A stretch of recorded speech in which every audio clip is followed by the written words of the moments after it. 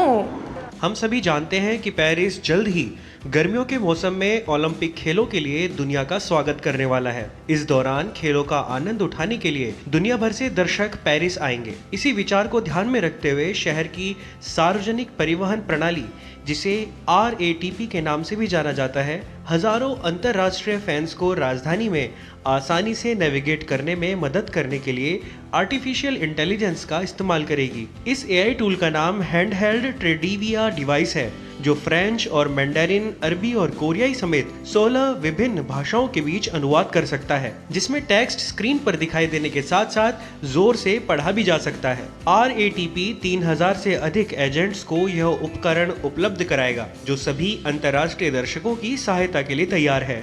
हमारा लक्ष्य जितना संभव हो उतनी भाषाओं में उनसे बात करने में सक्षम होना है और उन्हें पेरिस में अपना रास्ता खोजने में मदद करना सबसे जरूरी है।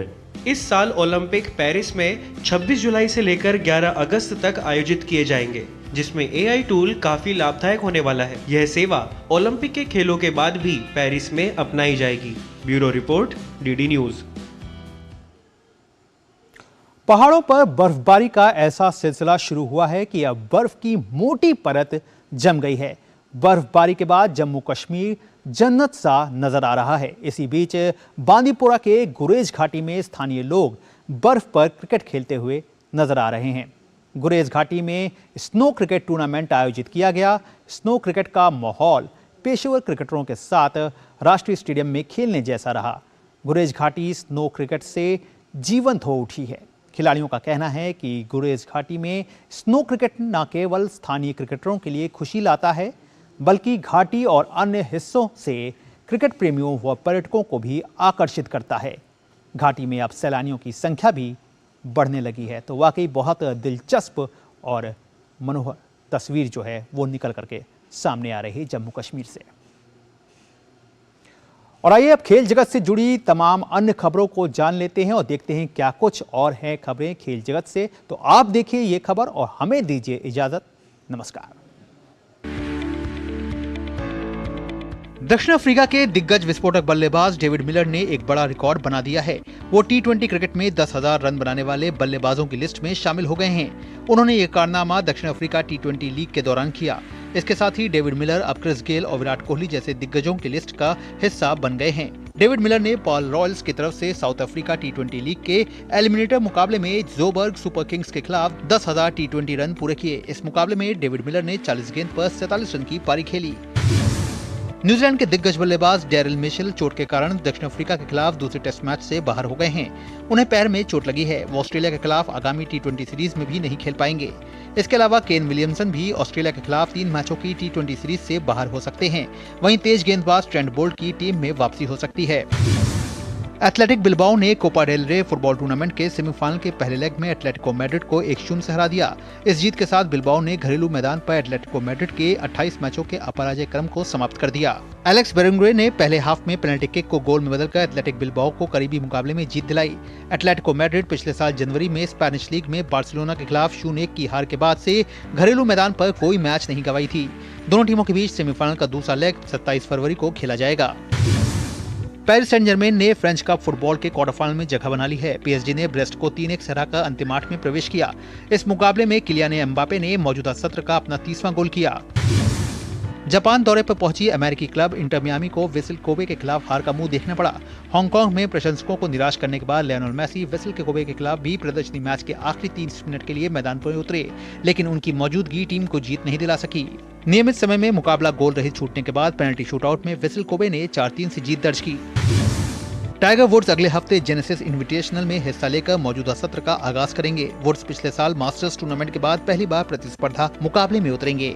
उन्होंने प्रतियोगिता में हिस्सा लेने की जानकारी सोशल मीडिया के जरिए दी। वो पिछले सत्र में संयुक्त 45वें स्थान पर थे। Sports desk, DD news.